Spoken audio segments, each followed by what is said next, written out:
The widow collapsed against the rancher's door frame, just as the first snow of November began to fall across the Wyoming Territory in 1882. Her threadbare shawl doing nothing to protect her from the bitter wind that swept down from the mountains. Samuel Norton had been reaching for his rifle when he heard the weak knock, expecting bandits or worse, but instead found a woman so pale and thin she looked more ghost than human, her lips moving soundlessly as she tried to form words that would not come. "Please," she finally managed, her voice barely a whisper. "Just scraps. Anything you can spare. I have not eaten in 3 days." Samuel stood there for a moment, taking in the sight of her, this fragile creature with eyes the color of storm clouds and hair that might have been golden once but now hung limp and dull around her hollow cheeks. Her dress, though clean, had been mended so many times the original fabric was hard to distinguish from the patches. Her hands, red and chapped from cold, clutched a small cloth bundle to her chest. "I do not give scraps to anyone," he said, his voice gruff but not unkind. "But I will not have a woman starving on my doorstep either. Come inside, sit at my table." The woman's eyes widened in surprise, filling with tears that she quickly blinked away. "Sir, I could not impose. I only asked for whatever you might throw to the dogs." "I do not keep dogs," Samuel said, stepping aside and gesturing into the warmth of his home. "And I meant what I said. Come in before you freeze to death out there." She hesitated only a moment longer before the cold won out over pride, and she stepped across the threshold into the largest room she had ever seen in a home. The ranch house was solidly built, with a stone fireplace that dominated one wall, throwing heat and light across sturdy furniture that showed the wear of use, but also the care of someone who valued what he owned. The smell of fresh bread and something savory made her stomach clench painfully. Samuel closed the door behind her and moved to the stove, where a pot of stew had been simmering. "Sit," he commanded, pointing to the long wooden table that could have seated 8 but currently held only one chair at its head. He pulled another chair from against the wall and set it at the table. "What is your name, Hannah?" she said quietly, lowering herself carefully into the chair as if afraid it might break beneath her weight, though she could not have weighed much more than a child. "Hannah Everett. I am most grateful for your kindness, Mr. Norton, Samuel Norton. This is the Double N Ranch, though I suppose you already knew that if you made it all the way out here." He ladled generous portions of stew into a bowl and set it before her along with a thick slice of bread and butter. "Eat slowly. Your stomach will not thank you if you rush it after going without for so long." Hannah stared at the food as if it were a mirage that might disappear if she reached for it. "I will work to repay you. I can clean, cook, mend clothes. I am a hard worker, I promise you that. Eat first." "We will talk about the rest after," Samuel said, pouring her a cup of water from the pitcher on the table. He moved to the other end of the table and sat down with his own bowl, watching her from beneath dark brows that matched the black hair he kept short and practical. He was a big man, broad through the shoulders from years of ranch work, with hands that looked like they could break a man in half, but handled the delicate china bowl with surprising gentleness. Hannah picked up the spoon with trembling hands and took her first bite, having to suppress a sound of pure relief as the warm, rich stew hit her tongue. She remembered his warning and forced herself to eat slowly, though everything in her screamed to devour it as fast as possible. Samuel ate his own meal in silence, giving her the dignity of not staring though he watched her from the corner of his eye. "How long since your husband passed?" he asked after a while, his tone conversational but not prying. Hannah's spoon paused halfway to her mouth. "How did you know I was widowed? You said your name was Everett, not Norton or anything else that might suggest you were looking for family. You are alone, but you wear a ring, thin as it is, on your left hand. And you have the look of someone who has lost everything but is still fighting to survive." He paused. "I have seen that look before." 6 months, Hannah said quietly, setting down her spoon. "James died in a mining accident outside of Cherry Creek. We had only been married a year. He was a good man, but he had no family, and neither do I. When he died, the mine owner said there was no compensation because James had signed papers saying he worked at his own risk. I tried to find work, but most places in town would not hire a woman alone, especially not one without references or family to vouch for her character." "That is a hard truth," Samuel said, his jaw tightening. "This territory can be cruel to women on their own. I cleaned houses when I could find the work, took in mending, anything honest to keep myself fed and housed. But the winter came early this year and work dried up. My landlady turned me out last week when I could not make the rent." Hannah's voice remained steady, but her hands clenched in her lap. "I have been sleeping in the church when the pastor would allow it, but he said I could not stay there anymore. It was not proper for a young woman to be sleeping in the sanctuary. So I started walking, thinking perhaps I could make it to the next town before the snow came. But then I saw your ranch house in the distance, and I thought perhaps you might spare something, anything." Samuel was quiet for a long moment, studying her face in the firelight. She had eaten about half the stew and was looking at the rest with longing but also clear discomfort, her stomach likely protesting after days without food. "How old are you, Hannah Everett?" 22, sir. I know I do not look it. Hunger has a way of aging a person. You are young to have already lived through so much loss." He stood up and moved to the stove, returning with a small plate of boiled potatoes. "Try these if the stew is sitting too heavy. Plain food might be easier on your stomach right now." Hannah looked up at him with such gratitude that it made something twist in Samuel's chest. He was not used to people looking at him like that, like he was some kind of savior instead of just a man trying to get by on his own land. "You are very kind. Most men would not bother." "Most men are fools," Samuel said bluntly. "Now eat what you can and then we will figure out what comes next."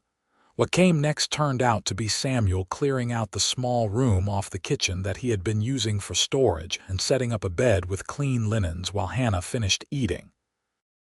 The room was modest but solid, with a window that looked out over the eastern pasture and a small stove in the corner that would keep it warm through the winter nights. "You said you could cook and clean," Samuel said as he carried in the last of the blankets. "If that is true, then I have work for you. My housekeeper died of fever last spring and I have been managing on my own since then, but this place needs a woman's touch. The pay is room and board plus $15 a month. You keep this room as your own, do the cooking and cleaning and mending and help out where needed around the ranch. Nothing improper, nothing you are not comfortable with. Those are my terms." Hannah stood in the doorway of her new room, looking around with wide eyes. "Sir, that is more than generous. That is a fortune for such work. That is fair wages for good work, nothing more and nothing less. Do you accept?" "Yes," Hannah said immediately. "Yes, I accept. Thank you, Mr. Norton. Thank you so much, Samuel," he corrected. "If we are going to be living under the same roof, you might as well call me Samuel. And I will call you Hannah if that sits well with you." "It does," she said softly, meeting his eyes for the first time since she had arrived. They were brown, she noticed, a deep warm brown like rich earth, and there was a kindness in them that his gruff exterior tried to hide but could not quite manage. "Good. Then get some rest. Tomorrow will come early and there is much to do."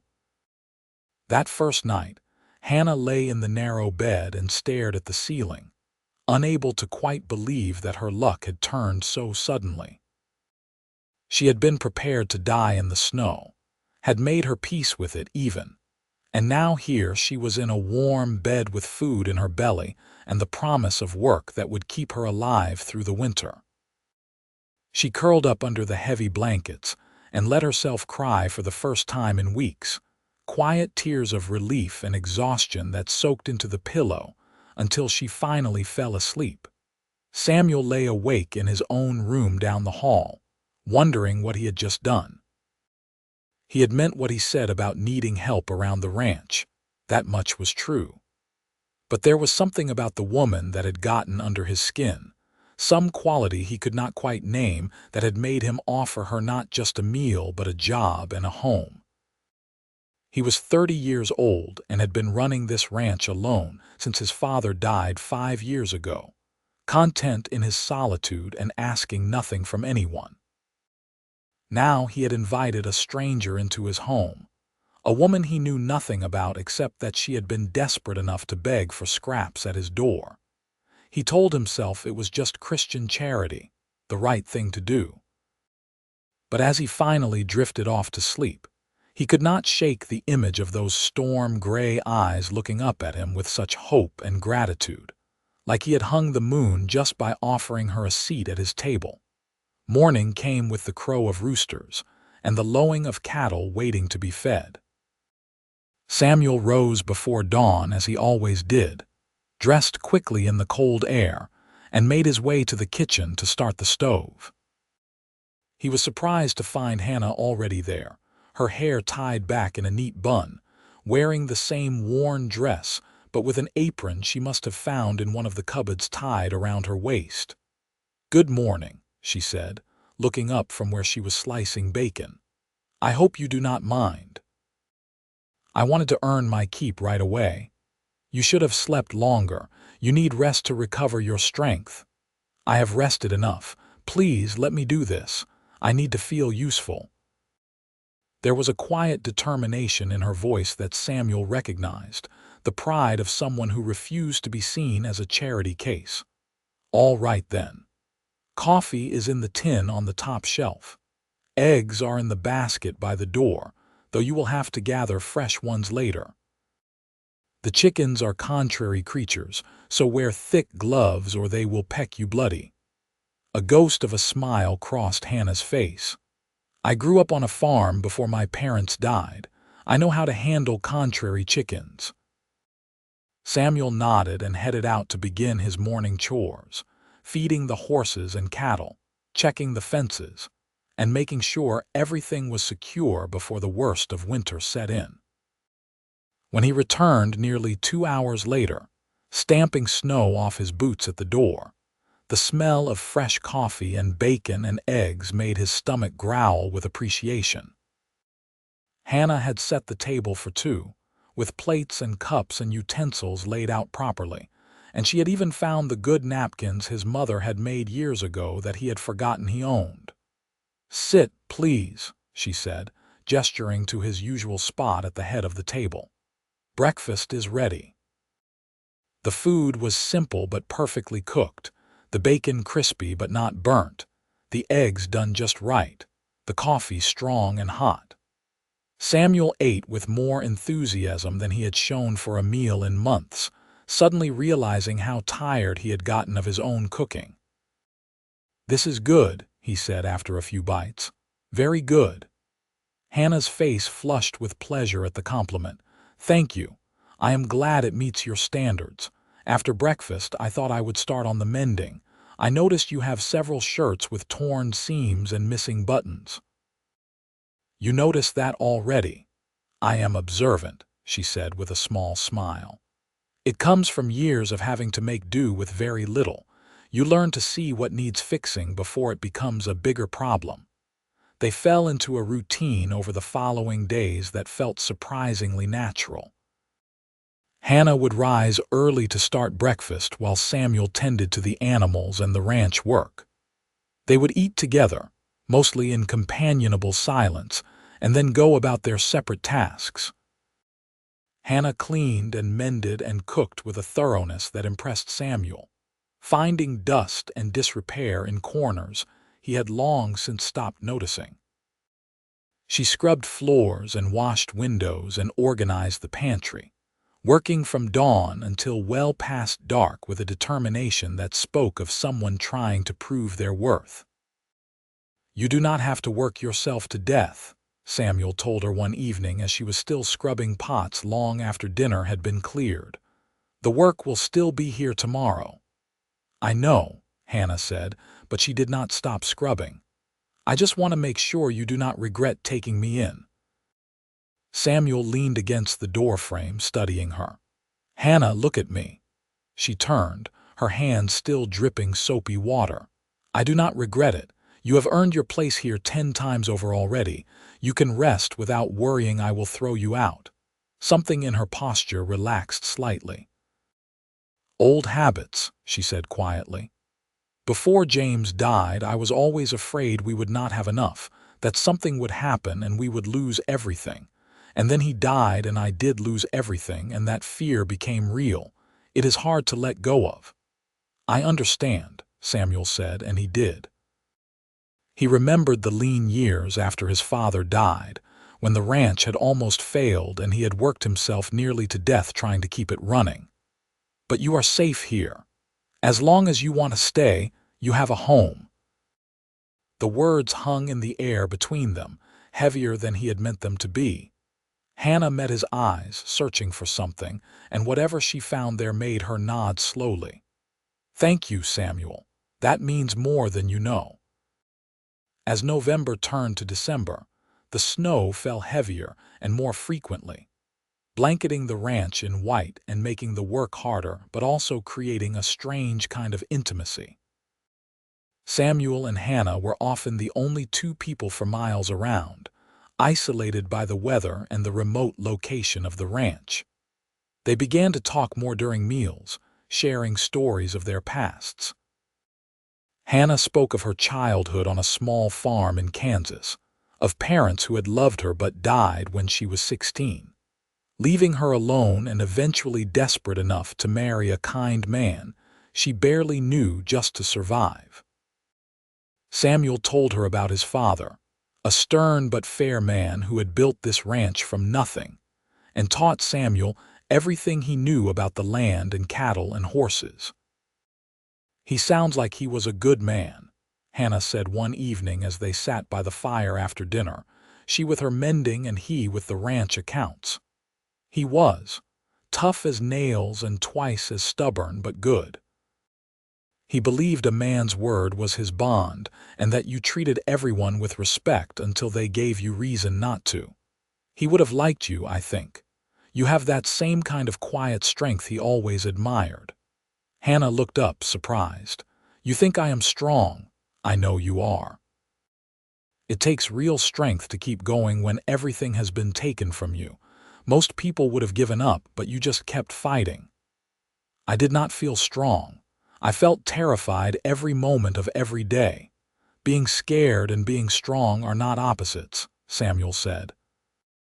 "Sometimes being strong just means you keep moving forward even when you are scared." Their conversations grew longer and more personal as the weeks passed. Samuel found himself looking forward to the evenings by the fire, to the sound of Hannah's voice, and the way she listened when he spoke like his words actually mattered. She had a quick mind and a sharp wit that she had kept hidden under layers of fear and caution. But as she grew more comfortable in the house, more certain of her place, it began to emerge in little flashes of humor and insight that made him laugh in a way he had not in years. Hannah, for her part, found herself watching Samuel when he did not notice, admiring the way he moved with such confidence and purpose, the way his hands were gentle with the animals despite their size and strength, the way he always made sure she had enough to eat even if it meant he took smaller portions for himself. He was not a handsome man in the classical sense, his features too rough and weathered for that. But there was something about him that drew her, some combination of strength and kindness that made her feel safer than she had since before her parents died. Christmas came and brought with it a surprise. Samuel rode into Cherry Creek despite the heavy snow and returned with packages wrapped in brown paper. "I know it is not much," he said, setting them on the table Christmas morning, "but I wanted you to have something." Hannah unwrapped the packages with trembling hands, finding a new dress of dark blue wool, a warm cloak with a fur-lined hood, sturdy boots that actually fit, and a set of beautiful hair combs made of tortoiseshell. She stared at the gifts, unable to speak for a moment. "Samuel, this is too much. I cannot accept all of this." "You can and you will. You have been wearing the same dress for nearly 2 months now, and winter is only going to get colder.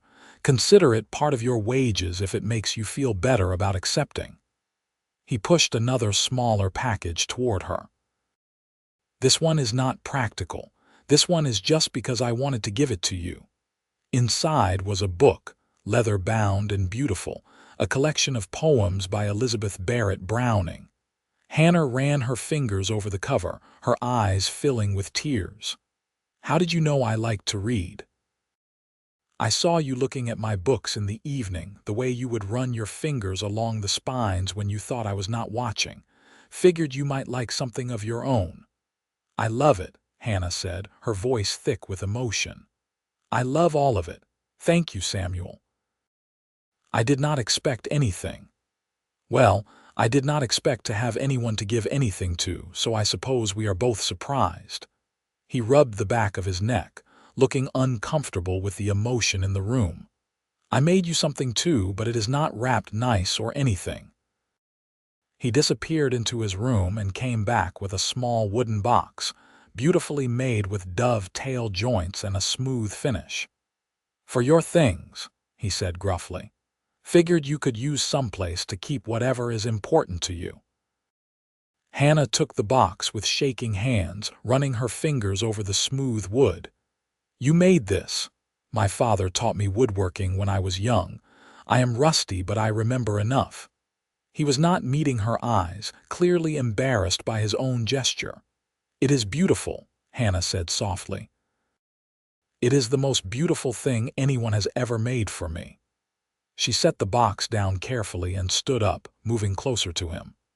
"Samuel, I do not know how to thank you for everything you have done for me.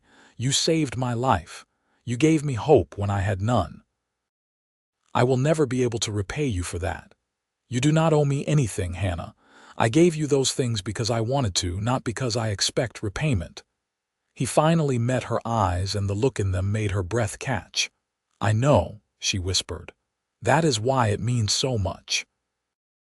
They stood there for a long moment, close enough that Hannah could feel the heat radiating from his body, could see the flecks of gold in his brown eyes. Samuel's hand came up slowly, hesitantly, as if he was afraid she would bolt, and gently tucked a loose strand of hair behind her ear. His fingers lingered on her cheek, rough and warm. "Hannah," he said, his voice low and rough, "I need to tell you something." "What is it?" "I am not good with words, never have been. But these past weeks, having you here, talking with you, just being near you, it has made me realize how lonely I was before. I told myself I was content with my solitude, but I was just existing, not living. You brought life back into this house, into me. And I find myself thinking about you all the time, worrying if you are warm enough, if you are happy here, if maybe you might feel even a fraction of what I am starting to feel for you." Hannah's heart was pounding so hard she was sure he must be able to hear it. "What are you feeling?" "Like I want to wake up every morning and see your face. Like I want to hear your voice and your laugh, and know that you are here because you want to be, not because you have nowhere else to go. Like maybe what started as charity has turned into something I was not expecting and do not quite know what to do with." He paused, his thumb brushing gently across her cheekbone. "I am saying this poorly. What I mean is that I care about you, Hannah. More than I should probably admit after such a short time. And if you do not feel the same, I will never mention it again. You will always have a place here, no matter what. But if you might feel even a little of what I feel, then I would like the chance to court you properly, to see if maybe this could become something more." Hannah felt tears sliding down her cheeks, but for once they were not tears of sadness or fear but of pure joy. "Samuel, I feel the same way. I have been trying not to because I was afraid it was just gratitude or relief at being safe, but it is more than that. You are more than that. You are kind and strong, and you make me feel like I matter, like I am worth something beyond just the work I can do. When I am with you, I feel like I can breathe again. So yes, I would very much like to see if this could become something more." Samuel's face broke into a smile, the first real smile she had seen from him, and it transformed his whole face, making him look years younger and genuinely happy. "Yeah. Yeah," Hannah said, laughing and crying at the same time. He pulled her into his arms then, carefully, giving her time to pull away if she wanted to, but she just melted into his embrace, wrapping her arms around his broad chest and holding on tight. They stood there in the warm kitchen on Christmas morning, snow falling softly outside, and held each other like they were the only two people in the world. The courtship that followed was unlike anything Hannah had experienced with James. James had been kind but practical, their marriage one of convenience more than passion. With Samuel, everything felt different, deeper, more intense. He courted her the old-fashioned way, with long talks by the fireplace, with small gifts of wildflowers he found even in the snow, with gentle touches that made her skin tingle and her heart race. January turned to February, and the bitter cold kept them mostly indoors, but neither of them minded. Samuel taught Hannah to play chess, and she taught him the card games her mother had shown her as a child. They read aloud to each other in the evenings, taking turns with her book of poems and his collection of novels. They cooked together, worked together, and slowly, carefully, began to build something real and lasting. "Tell me something you have never told anyone else," Hannah said one night as they sat together on the worn sofa Samuel had pulled closer to the fireplace. She was curled against his side, his arm around her shoulders, her head resting on his chest where she could hear the steady beat of his heart. "That is a dangerous question," Samuel said, but he was smiling. "I want to know you, all of you.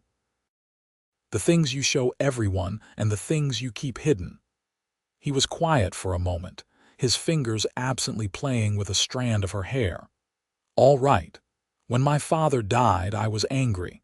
Everyone expected me to be sad, and I was, but mostly I was just angry. Angry that he left me alone with this ranch and all this responsibility. Angry that I did not get to say goodbye. Angry that he had worked himself into an early grave trying to make this place succeed, and I was supposed to just carry on like it did not matter. I was angry for a long time. What changed? Time, mostly. And realizing that being angry was not going to bring him back or make anything better. I had to choose to let it go and just try to live the kind of life he would have been proud of. Some days I do better at that than others. Hannah tilted her head up to look at him. "I think you do very well at it. You built a good life here, Samuel. You are a good man. Your father would be proud." "I hope so." He pressed a kiss to her forehead, soft and lingering. "Your turn. Tell me something you have never told anyone." Hannah hesitated, then took a breath. "Sometimes I feel guilty that I am happier now than I ever was with James. He was my husband and I cared for him, but I did not love him the way I am starting to love you. And I feel like I am betraying his memory by admitting that, by being glad that I have this chance with you when he is dead and cannot have any more chances at anything." "Hannah, look at me." Samuel waited until she met his eyes. "You do not owe guilt to the dead. James would want you to be happy, to have a full life. Honoring his memory does not mean you have to stay frozen in grief forever. And what you feel for me, what I feel for you, that does not take anything away from what you had with him. It is just different, and that is okay. You really think so? I know so. My father used to say that love is not a finite resource. Loving someone new does not mean you loved someone else less. It just means your heart has room to grow. Hannah kissed him then, slow and sweet, pouring everything she felt into that kiss. Samuel responded gently, one hand cupping her face, his lips warm and soft against hers. It was not their first kiss, but it felt deeper somehow, more meaningful, a promise of things to come. March brought the first signs of spring, and with it, more work around the ranch. The cattle needed tending as the snow melted and new calves were born. Fences needed mending, equipment needed repair, and 1,000 other tasks that had been put off during the worst of winter now demanded attention. Samuel hired 2 ranch hands from town, brothers named Jake and Tom Morrison, who were hard workers and respectful of Hannah in a way that made Samuel glad he had chosen them. Hannah expanded her role beyond just the house, helping with the chickens and the vegetable garden they planted together. Learning to ride the gentle mare Samuel picked out for her, so she could accompany him around the ranch sometimes. She proved to have a natural way with the animals, especially the newborn calves that Samuel was nursing along, and more than once he stopped what he was doing just to watch her crooning to a frightened calf, her gentle hands soothing it until it calmed. "You are staring again," Hannah said one afternoon, catching him watching her as she fed the chickens. "Can you blame me? You are beautiful when you work. You get this look of concentration, like the chickens are the most important thing in the world at that moment." Hannah laughed, scattering another handful of feed. "They are important. They give us eggs." "That they do." Samuel walked over to her, slipping his arms around her waist from behind. "Hannah, I have been thinking about something." "Should I be worried?" she teased, leaning back against him. "I hope not. I was thinking about the future, about us. I know we have only been courting a few months, but I am not a young man anymore, and I am not good at being patient when I know what I want. And what I want is you, Hannah, not just for now, but for always. I want to marry you, build a life with you, maybe start a family if you want that too. I know it is fast, but in my heart, it feels right. It feels like you were meant to end up at my door that night, like everything that came before was just leading us to each other." Hannah turned in his arms, her face glowing with happiness. "I feel the same way. Yes, Samuel. Yes, I will marry you." He kissed her then, deep and passionate, not caring that they were standing in the middle of the yard where anyone could see. When they finally broke apart, both breathing hard, Samuel rested his forehead against hers. "We will do it right this time. A proper wedding with a dress and flowers and anyone you want to invite. I do not need all that, I just need you. Maybe not, but you are going to have it anyway. You deserve to feel like a bride, Hannah, not like someone who got married because she had no other choice." They were married in late April when the wildflowers were blooming across the meadows, and the sky was that perfect clear blue that only came in spring. The ceremony was held at the small church in Cherry Creek, with the Morrison brothers and their families attending along with a few other ranch families Samuel knew. Hannah wore a dress of cream-colored silk that Samuel had ordered special from Denver, with lace at the collar and cuffs, and a bouquet of wildflowers that made her look like something from a fairy tale. Samuel wore his best suit, feeling awkward and constrained in the formal clothes but willing to endure it for Hannah. When she walked down the aisle toward him, his breath caught in his chest at how beautiful she looked, how her eyes shone with love and joy. The pastor spoke the traditional words, and they exchanged simple gold bands, and when he was finally told he could kiss his bride, Samuel gathered Hannah into his arms and kissed her like his life depended on it, not caring who was watching or what they thought. The celebration afterward was simple but joyful, held at the ranch with food and music and dancing. Samuel danced with his new wife under the stars, holding her close as someone played a fiddle and others clapped along. "Happy?" he asked, looking down into her face. "Happier than I ever thought possible," Hannah said honestly. 6 months ago I was ready to die in the snow.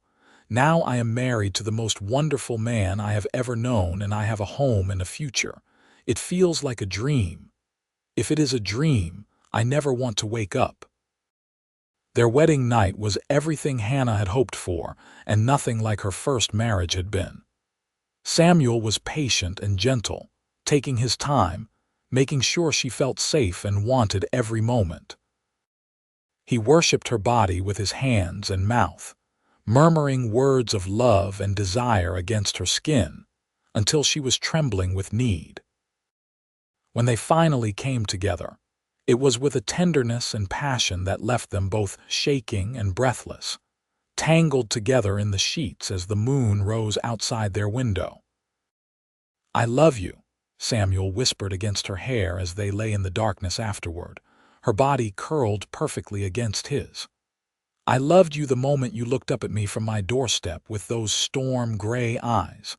I loved you when you insisted on earning your keep.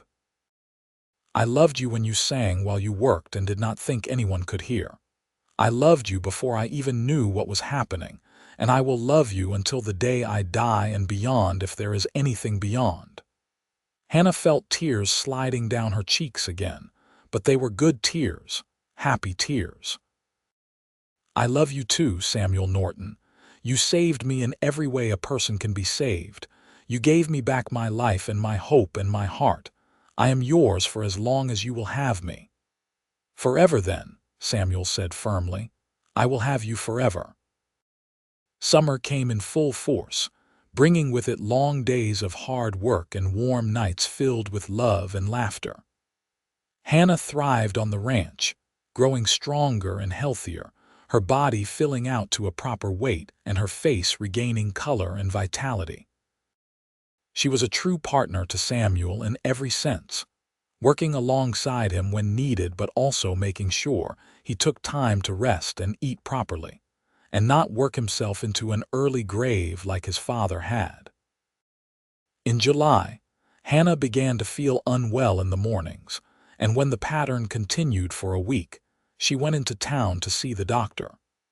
She returned that evening with news that made Samuel pick her up and spin her around despite her laughing protests to be careful.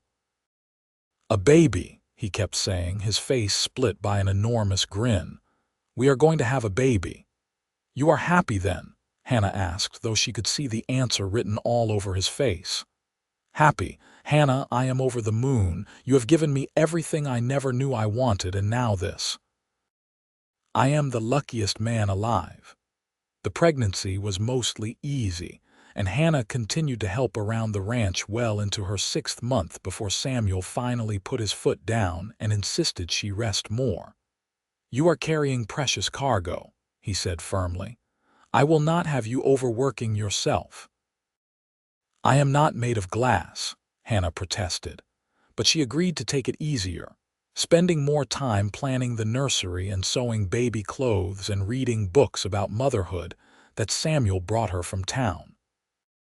In February of 1884, almost exactly 1 year from when they had first admitted their feelings for each other, Hannah went into labor during the worst blizzard of the winter. Samuel sent Tom Morrison riding through the snow to fetch the doctor while he stayed with Hannah, holding her hand and wiping her forehead and trying not to show how terrified he was. "You are doing so well," he murmured as another contraction hit, and she squeezed his hand hard enough to hurt. "So strong, my love. Just a little longer." The doctor arrived in time, covered in snow and looking grim at the conditions, but he was competent and experienced. The labor was long and difficult, stretching through the night and into the next day, but finally, just as dawn was breaking and the storm was clearing, their son was born with a loud, healthy cry that was the most beautiful sound Samuel had ever heard. "A boy," the doctor announced, placing the cleaned and wrapped baby into Hannah's arms. A fine, healthy boy. Congratulations." Hannah looked down at their son with wonder, touching his tiny face with gentle fingers. He had a shock of dark hair like Samuel and eyes that were still unfocused but seemed to be looking right at her. "He is perfect," she whispered. Samuel sat on the edge of the bed, his arm around his wife, looking down at his son with awe. "What should we name him?" "I thought maybe James," Hannah said quietly. "For my first husband. He may not have been the love of my life, but he was a good man and he deserves to be remembered. But only if you are comfortable with that." Samuel thought about it for a moment, then nodded. "James Samuel Norton. That has a good ring to it. And you are right, he deserves to be remembered. James it is." Little James was a colicky baby who did not sleep much those first few months, but neither Samuel nor Hannah minded much. They took turns walking him through the night, soothing his cries, marveling at every little milestone. Samuel proved to be a natural father, gentle and patient with his son in a way that made Hannah fall even more in love with him. "You are good at this," she told him one night as she watched him rocking James by the fireplace, singing an old cowboy song in his rough but pleasant voice. "I had a good teacher," Samuel said, nodding toward the photograph of his father that hung on the wall. "And I have you to guide me when I mess up. You do not mess up. You are a wonderful father." As James grew from a baby into a toddler and then a little boy, the ranch continued to thrive. Samuel expanded the herd and bought more land, building the Double N into one of the most successful ranches in that part of Wyoming.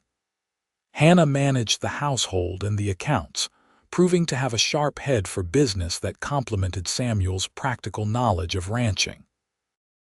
They were true partners in every sense, building something together that was greater than the sum of its parts.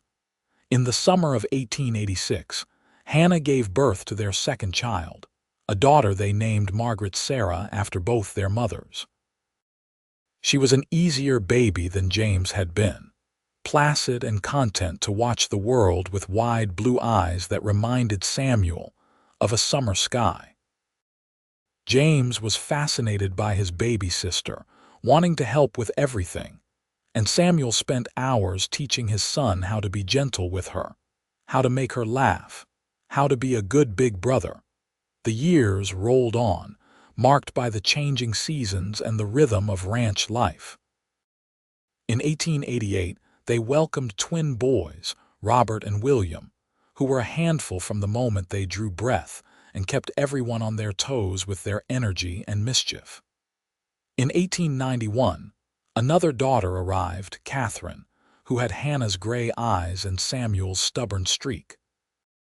The house that had once been too quiet and empty was now filled with noise and laughter, and the chaos of 5 children. Samuel had to expand it twice, adding more bedrooms and a larger kitchen, and a proper dining room that could hold their growing family. The Morrison brothers had become like family too, Tom and Jake both marrying and starting their own families, building houses on the ranch land, and raising their children alongside the Nortons.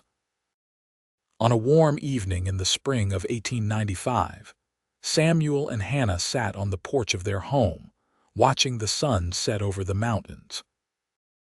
Their children were playing in the yard, James now 11, and already showing the promise of the man he would become, Margaret chasing after the twins while little Catherine toddled after them, all on unsteady legs. "Can you believe it has been 13 years since that night?" Hannah asked, leaning against Samuel's shoulder. 13 years since I showed up at your door begging for scraps."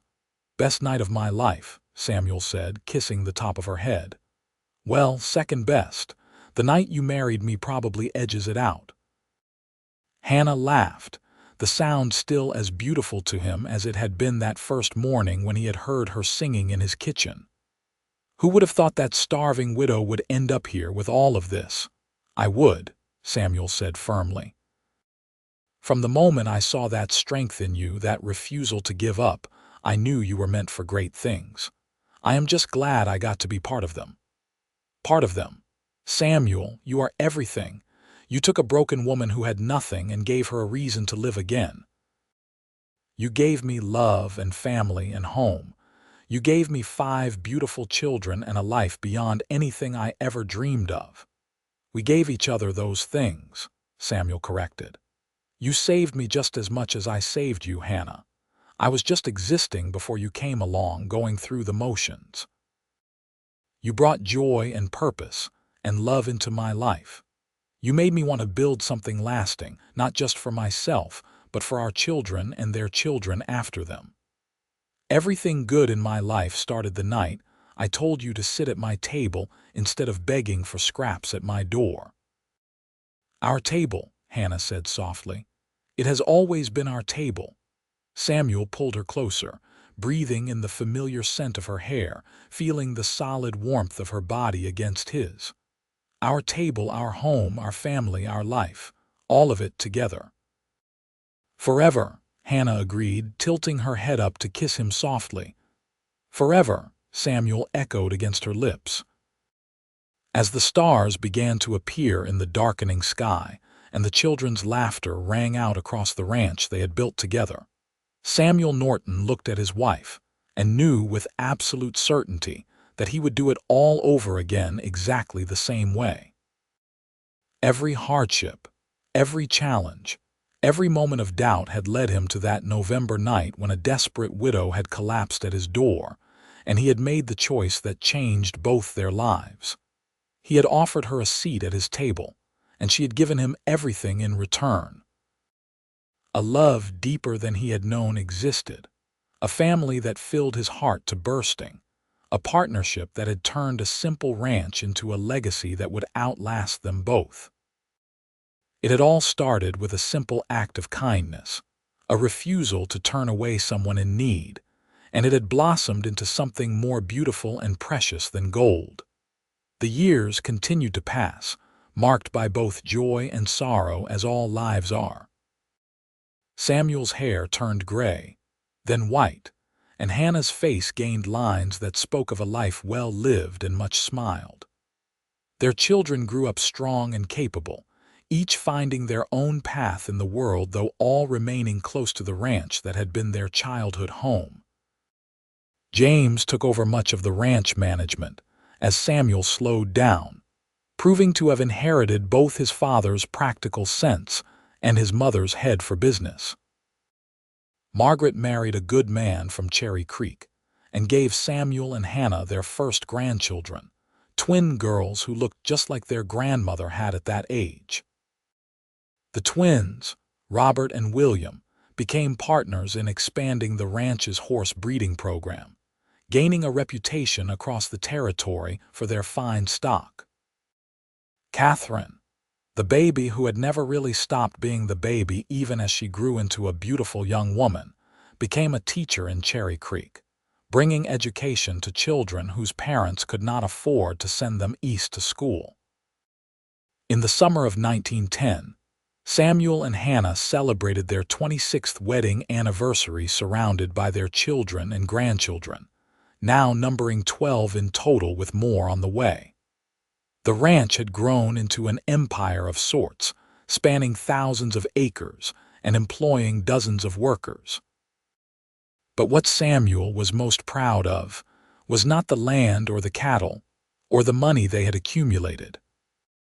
It was the love that permeated every corner of their life, the way their children respected and cared for each other, the way their grandchildren ran to them with scraped knees and exciting news with equal enthusiasm, the way Hannah still looked at him with those storm-gray eyes that had captivated him from the first moment, and saw not an aging rancher but the man who had given her hope when she had none.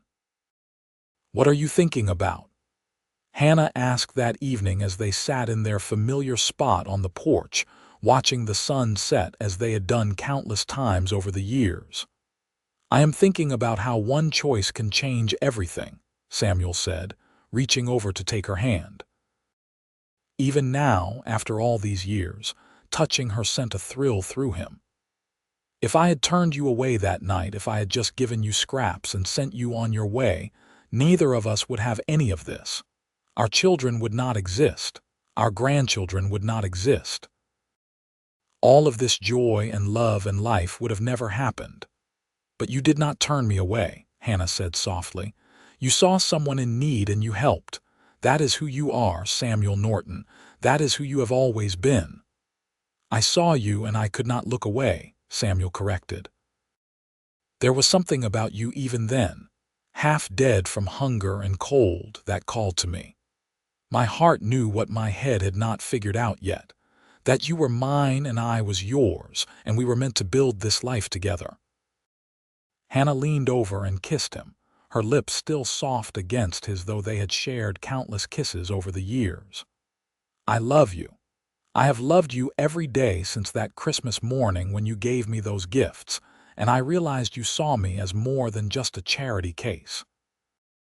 I loved you when you courted me properly, like I was a treasure worth pursuing. I loved you on our wedding day and the day each of our children was born. I loved you through hard times and good times and all the ordinary times in between, and I will love you until my last breath and beyond. That is good, Samuel said with a smile, because I plan on spending eternity with you. This life has been more than I ever hoped for, but it is not going to be enough. I am going to need forever to love you the way you deserve. As the sun dipped below the horizon and painted the sky in shades of orange and pink and purple, Samuel and Hannah sat together in comfortable silence, their hands intertwined, their hearts beating in sync as they had for so many years. The sounds of their family filled the air around them, laughter and conversation and the particular chaos that came with a house full of people who loved each other. In the house behind them, Margaret was helping with dinner while her daughters set the table. James was discussing business with his father-in-law while his young sons played at their feet. Robert and William were arguing good-naturedly about something to do with a particularly stubborn mare, their wives laughing at their antics. Catherine was reading a story to the youngest grandchildren, her voice rising and falling with theatrical emphasis that had them all enthralled. This was the legacy Samuel and Hannah had built together. Not just the land or the buildings or the business, though those were important. But this, the love and laughter and connection that bound their family together. The knowledge that no matter what happened, they had each other. That the love that had started with a simple act of kindness on a snowy November evening had grown and multiplied and would continue long after they were gone. We did good, did we not? Hannah asked softly, her head resting on Samuel's shoulder as they watched their family through the window. We did better than good, Samuel replied, pressing a kiss to her hair. We did extraordinary. They sat there until the stars came out, until the children called them in for dinner, until it was time to rejoin the family they had created together. As they stood, Samuel kept hold of Hannah's hand, reluctant to break the connection even for a moment. She smiled up at him, understanding without words as she so often did, and together they walked back into the warm, bright house that had once been cold and lonely, but was now filled with more love than either of them had ever imagined possible. The story of the widow who had begged for scraps and the rancher who had told her to sit at his table became something of a legend in Cherry Creek and the surrounding areas. People spoke of it as an example of how kindness could change lives, how love could bloom in the most unexpected places, how two people who had both known loss and hardship had found each other and built something beautiful from the ashes of their former lives. But for Samuel and Hannah, it was not a legend or a story to be told. It was simply their life, the greatest adventure they had ever known, and they lived every day grateful for that snowy November evening when fate had brought them together. They had started with nothing but need and compassion, and they had built a love that would echo through generations, a testament to the power of opening your heart and your home to someone in need. As the years advanced further, Samuel and Hannah both knew their time was growing shorter, but neither feared it. They had lived fully, loved completely, and built a legacy that would outlast them both. They had given their children and grandchildren not just material security, but the example of what true partnership and love looked like. They had shown them that strength comes in many forms, that kindness is never wasted, and that the choice to help someone in need can change not just their life, but your own in ways you never imagined. On a crisp autumn morning in 1918, Samuel Norton passed away peacefully in his sleep at the age of 66, his hand held tightly in Hannah's, as it had been held so many times before. Hannah grieved, but she did not shatter, held together by the strength of their children and grandchildren, and the knowledge that she had been blessed beyond measure to have spent 36 years as Samuel Norton's wife. She lived another 5 years after his death, watching her grandchildren grow and seeing the birth of her first great-grandchild.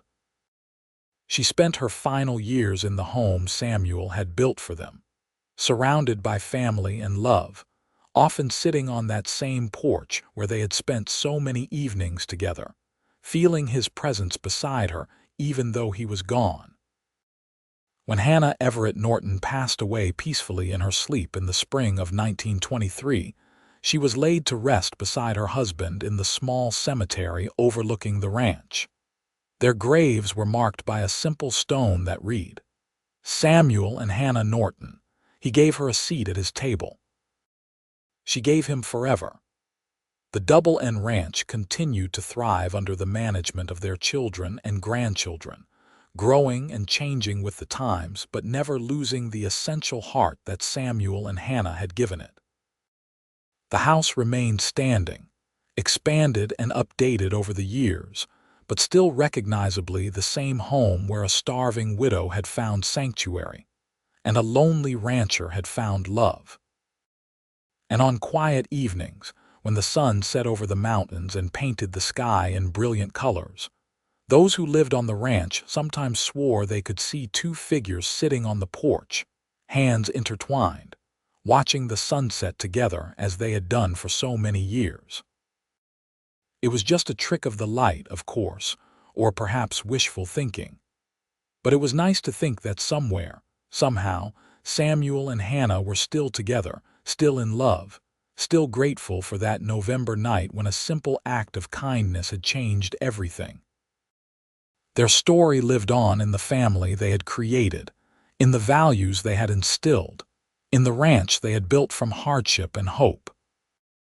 Every child born into the Norton family learned the story of their great-great-grandparents, of how a widow's desperation and a rancher's compassion had sparked a love that burned bright across the years and lit the way for all who came after.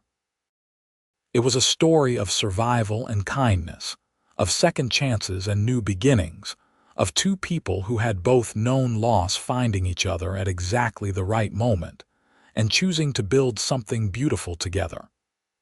It was a story of the American West in all its harsh beauty and unexpected grace.